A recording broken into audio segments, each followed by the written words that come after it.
retrouve pour la rubrique C'est mon histoire. Aujourd'hui, j'ai le grand plaisir de recevoir Yanis Gauthier. Bonjour Yanis. Bonjour Evelyne. Ça va? Ça va. Ça va, Ça va super. très bien. Merci beaucoup de venir nous raconter ton témoignage. Alors, ton témoignage, tu nous l'as raconté un petit peu la semaine dernière dans différentes rubriques. On a vu certains bouts, mais il y a quelque chose que tu as effleuré, mais tu n'es pas vraiment rentré dans les détails. C'est l'implication de Manu, cette fameuse Manu qui est ton épouse, ta merveilleuse épouse.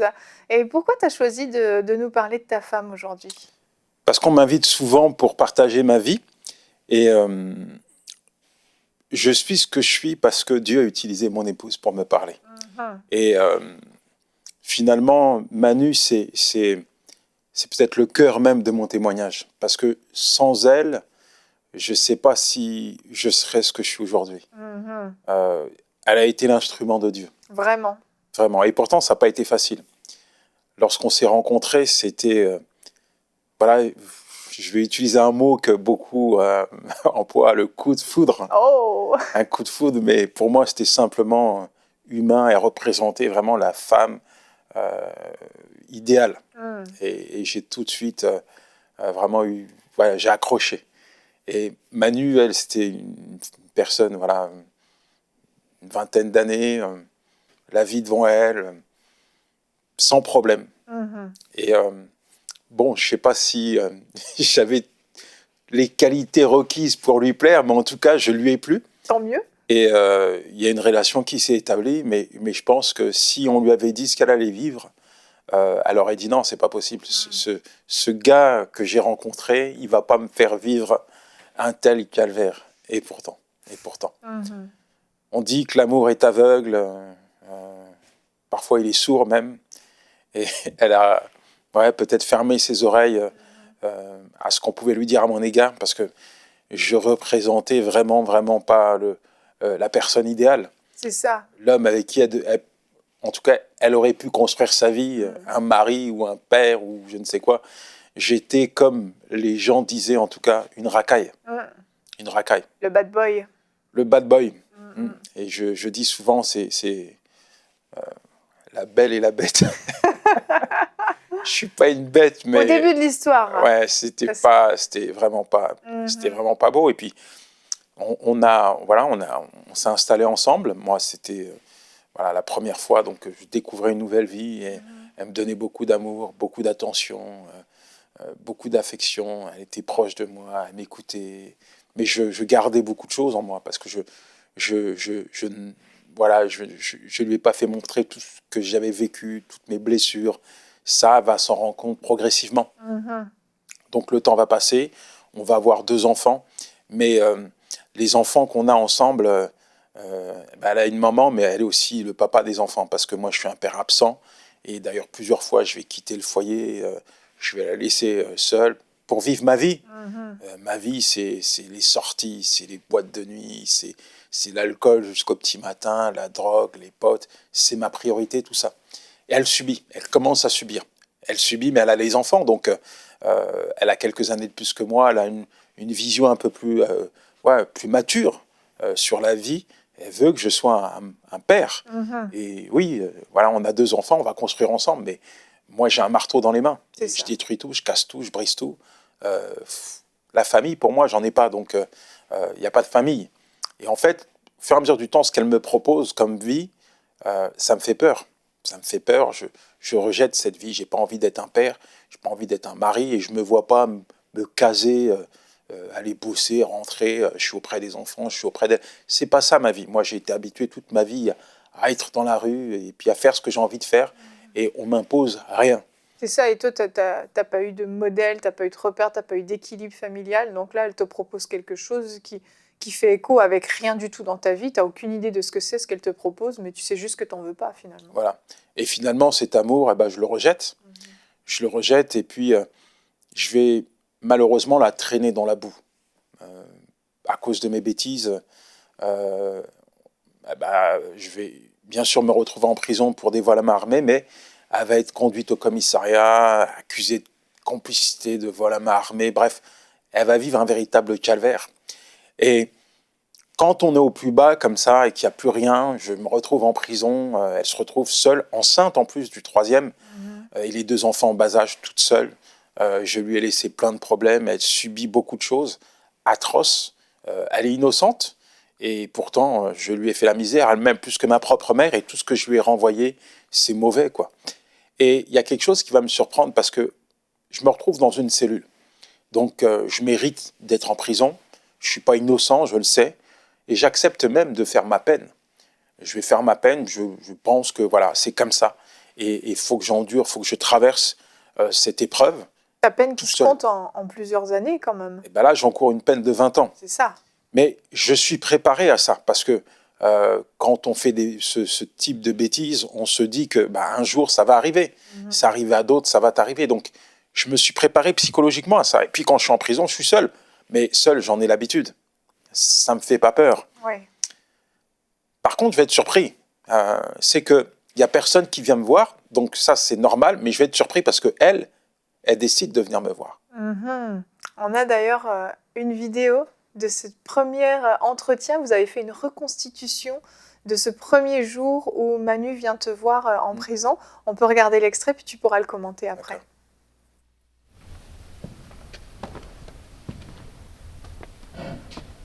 T'es sérieuse, là? Tu viens me voir, là? Mais tu comprends pas ou quoi? Qu'est-ce que je t'ai dit? Je t'ai pas dit de faire ta vie? Pourquoi t'es là? Pourquoi tu ramènes mon enfant en prison? Écoute-moi bien, toi. Cette vie-là, c'est la mienne. C'est moi qui l'ai choisie. Alors tu viens pas me voir ici. En plus, t'as fait le permis de visite. Non mais sérieux. Voilà ce que j'en fais de ton permis. Viens pas me voir.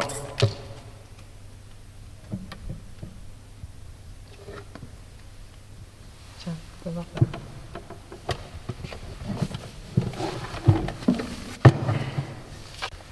Comment ça va, toi? Et l'école? Ça va à l'école? Papa, il revient bientôt. D'accord? D'accord. Je vais t'écrire. Allez. Et toi, dis-moi au moins comment tu vas? Comment je vais? Non mais t'es sérieuse là? Comment je vais? T'es sérieuse? J'ai pas une thune. Je suis en galère. Tous mes potes, ils m'ont laissé crever ici. J'ai même pas d'argent pour prendre un avocat. Voilà comment je vais. La juge, elle me fait la misère. La misère. Ça va pas. Mais bon, comme je t'ai dit, c'est mon choix, c'est ma vie. J'assume. J'assume. Oublie-moi, Manu. Oublie-moi. Fais ta vie. À la semaine prochaine.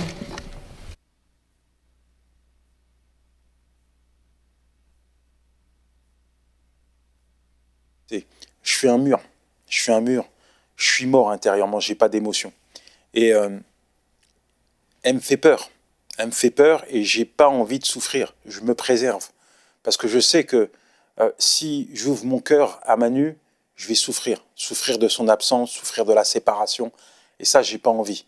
C'est une souffrance que je peux pas affronter. Et quand je déchire le permis de visite, en fait, je déchire notre relation. Je la repousse. Pourquoi tu viens me voir? Mais qu'est-ce que t'as? Qu'est-ce que t'as? Et quand elle me donne mon enfant dans les bras, là encore, je balance un mensonge à mon enfant. Oui, je dis, papa revient bientôt. Je reviens bientôt. Mais non, je ne veux pas revenir. Je sais, mais laissez-moi tranquille. Parce que je veux être seul pour faire ma peine. Et Manu, elle est persévérante. Parce que 2 jours plus tard, elle revient me voir. Et là encore, je vais la bousculer, je vais me braquer, je vais lui dire, mais je vais lui montrer en fait qu'elle n'a aucune raison de venir me voir. Que sa vie, elle est devant, elle n'est pas avec moi. Moi, il n'y a pas de vie, il n'y a pas d'avenir. Tu ne peux pas être avec quelqu'un qui est en prison. C'est quoi cette relation? Trouve un mari, tu as une famille, tu es jeune, tu as l'avenir devant toi. Prends un boulot, fais ta vie. Ben oui. Laisse-moi. C'est ce qui serait logique. Mais Manu, au fur et à mesure de votre rencontre, il y a un moment où elle rencontre Jésus, en fait. C'est ça. Et quand vous vous rencontrez, elle n'est pas chrétienne à ce moment-là, ou elle l'est déjà. En fait, Elle l'est déjà, mais je vais l'amener dans mon monde. Mhm. Elle est amoureuse. Donc tu vas la détourner un Je peu. la détourne. Mhm. Et puis, quand on traverse cette situation, elle se tourne vers Dieu. Ok. Elle se tourne vers Dieu. Et elle est là. Je réalise qu'elle est là parce qu'elle m'aime pour ce que je suis. Et c'est tellement important pour moi parce que les gens qui étaient autour de moi m'aimaient pour ce que j'avais. Oui. Là, j'ai plus rien et elle est encore là. Et ça me touche. Il y a ça qui me touche, mais il y a aussi le fait qu'elle va porter ce fardeau avec moi. Mon incarcération. Elle va prendre mon linge, le laver, mettre du parfum dessus, pour que je sente bon dans cette prison. En fait, des petites attentions pour me valoriser. Elle va prendre le temps de m'écrire des lettres. Ça m'aide à tenir. En fait, c'est elle qui me rattache à un semblant de vie. Et en plus, elle porte cette incarcération avec moi. Elle prenait le train, qui la déposait à 2 km de la maison d'arrêt. La station, c'est maison d'arrêt de Bois d'Arcy. Elle descend avec ses 2 bébés enceintes devant tout le monde. Aïe. Et les gens devaient se dire, pauvre femme. Vraiment. Elle est enceinte, elle a 2 gamins, et son mari, il est en prison. Ça, c'est terrible. Terrible, terrible, terrible. Et là, elle marche 2 km jusqu'à la maison d'arrêt, c'est ça? Avec les petits? Donc, toutes ces choses, je ne peux pas les ignorer. Je commence à y prêter attention. Je commence à réaliser que oui, elle m'aime. Et j'ai là envie d'aller plus loin. J'ai envie d'aller plus loin. Mais il y a quelque chose qui me dérange profondément chez elle. C'est justement sa foi. Sa foi me fait peur. Elle me parle de Dieu, elle me parle de son amour. Et ça, c'est... Non. Je t'aime, ok. Mais ne me parle pas de Dieu. Tu veux rien entendre de Non, Dieu? parce que si Dieu existait, je ne serais pas là. Ok. Et je n'aurais pas autant souffert. Mais à chaque fois, viens, elle me parle de Dieu. Et une fois, je suis dans le parloir, je suis en colère, j'ai été voir le juge, elle essaye de remettre un braquage sur mon dos, je ne vois pas le jour, c'est-à-dire que je ne sais pas quand je vais sortir. Et elle vient et elle a la délicatesse de me dire que Dieu m'aime. Toi, ça te met hors de toi. Alors je me lève, je la prends par le col. Il y a les enfants qui sont là, donc je ne vais pas aller trop loin. Mais je veux qu'elle puisse voir la vie comme moi je la vois. Se mettre quelques secondes à ma place. Alors je lui rappelle mes vérités. Manu, mes parents m'ont abandonné. Ouvre tes yeux quand même. J'ai toute ma vie souffert. J'ai galéré. J'ai fait les poubelles pour manger. Toi, tu viens me dire à moi que Dieu m'aime? Non, mais t'as perdu la raison. Tu peux pas recevoir cet amour, en fait. Mais non. J'ai dit, le seul amour que j'ai reçu dans ma vie, c'est celui de mon chien. Mon chien qui essuyait mes larmes quand je pleurais. Il y a que mon chien qui me donnait de l'attention, de l'affection. Quand je rentrais à la maison, j'étais pas heureux de voir qui que ce soit, j'étais heureux de voir mon chien. Je m'enfermais dans ma chambre pendant des week-ends entiers avec mon chien. C'était mon chien, il y a rien d'autre. Manu, tu m'aimes toi, mais Dieu m'aime pas. Dieu ne m'aime pas, Manu. Mais ce que j'ignorais, c'est que plus je lui disais ça, plus elle s'enfermait dans cette vérité. Dieu peut toucher son cœur. Elle réalise que je suis un écorché de la vie, je suis blessé, je suis meurtri, il y a des dégâts pas possibles. Et voilà, elle prie que Dieu puisse toucher mon cœur. Qu'est-ce qui lui donne cette persévérance à Manu, là? Pourquoi elle renonce pas? C'est peut-être parce qu'en face de elle, elle a quelqu'un qu'elle aime et qui est détruit. Et elle a de la compassion, et elle a le père de ses enfants, elle a l'homme qu'elle aime. Donc, mais on ne peut pas expliquer les interventions divines. Ouais, parce que c'est par amour, finalement, pour oui, toi, en fait. C'est par amour. C'est comme ça, c'est la personne que Dieu a mis à mes côtés. Et il lui a donné la force au moment voulu pour être ce qu'elle devait être. Je ne sais pas si elle pourrait refaire les mêmes choses aujourd'hui, mais je sais qu'elle a été la personne qu'il fallait au bon moment. Et le jour où vraiment je suis convaincu, où j'entends Dieu me parler dans ma cellule, je vais la voir. je vais la voir dans le parloir, et je veux juste lui demander si Dieu peut pardonner quelqu'un comme moi. Et quand elle entend ça, elle se met à pleurer. Là, c'est plus la femme forte, c'est plus la femme... non, elle pleure. Elle pleure, c'est comme s'il y a quelque chose qui vient d'éclater chez elle, quoi. Il y a un fardeau qui vient d'être ôté. Elle pleure. Et puis, là, effectivement, elle me livre son secret, il y a tellement longtemps, que je prie Dieu pour qu'il touche ton cœur. Wow. Tellement longtemps que je pleure devant Dieu. Elle n'a pas pleuré devant moi, mais elle a pleuré devant Dieu pour qu'il intervienne dans ma vie. Et là, elle me dit, aujourd'hui, là, Dieu a entendu la voix de mes larmes. Et il vient d'exaucer mes prières. À partir de cet instant, même s'il y avait encore énormément de travail à faire, elle était convaincue que Dieu venait d'exaucer ses prières. Et elle avait raison. Elle a vu ton cœur s'ouvrir, en fait. Bon, Tout à coup, tu t'es demandé... il y a une brèche qui était ouverte. Voilà, finalement, tu te poses la question, est-ce que Dieu peut faire quelque chose pour moi? Ça veut dire que tu donnes l'opportunité à Dieu d'intervenir, Il y a en une fait. brèche qui est ouverte et on va juste voir Dieu venir confirmer tout ce que Manu m'a dit au parloir. Elle me disait Dieu même. Elle me disait, Dieu peut faire quelque chose pour toi. Quand je lui disais, il n'y a plus rien à faire, je vais rester 20 ans là. Elle me disait, Dieu, il peut te libérer. Je ne la crois pas. Ça, c'est comment? 7e mois de mon incarcération. Dernière semaine de la grossesse de Manu. On est ensemble, on est au parloir. On se quitte. Le directeur demande à me voir. J'arrive à son bureau, il est furax, en colère. Et il me dit, qu'est-ce qui va? Je lui dis, qu'est-ce qu'il y a? Qu'est-ce qui ne va pas? Des gens comme vous, on les garde au chaud, vous êtes un criminel, quelqu'un de dangereux. Mais pourquoi vous me dites tout ça? Il me montre un fax. Il me dit, la juge d'instruction, elle vient décider de vous libérer provisoirement. Faites votre pactage, rentrez chez vous. Waouh! Waouh! Moi, ça fait que 7 mois que je suis en prison, j'encours une peine de 20 ans. Je dois attendre 3 années avant d'être jugé, je suis libre. C'est miraculeux. Et là, je sors de la prison. J'arrive à la maison. Manu m'accueille. Elle me prend dans ses bras. Dieu avait répondu à ses prières. Mais il faut croire que Dieu avait besoin de confirmer encore quelque chose dans mon cœur pour affirmer ma foi. Nous allons dans le salon, on se met sur les genoux avec les enfants, on prie, on remercie Dieu. Et là, Manu me dit, chérie, attrape la valise qui est là, je vais mettre notre enfant au monde. Waouh! Quelques heures plus tard, je coupais le cordon médical de mon petit bébé. Je promettais à Jésus de le suivre jusqu'à la fin de mes jours. Et ça, c'est pas humain, c'est divin. C'est extraordinaire. Et en plus, finalement, il y a eu le procès quand même, qui a eu lieu rapidement, parce que ça, c'est miraculeux aussi. Le procès a lieu et la juge décide de t'acquitter, en fait. Elle voit un homme qui a été recyclé, quelqu'un de nouveau. Elle regarde les rapports, elle regarde mon casier judiciaire, elle dit, mais c'est pas possible. Ce gars-là, il boit plus, il se drogue plus, on l'a plus vu au commissariat, il travaille, il est marié, totalement réinséré dans la société. Une peine de sursis suffira. Je suis ressorti libre du tribunal. Incroyable, alors que tu encourais 20 ans. Alors que j'encourais 20 ans. Et Là, ça fait des années.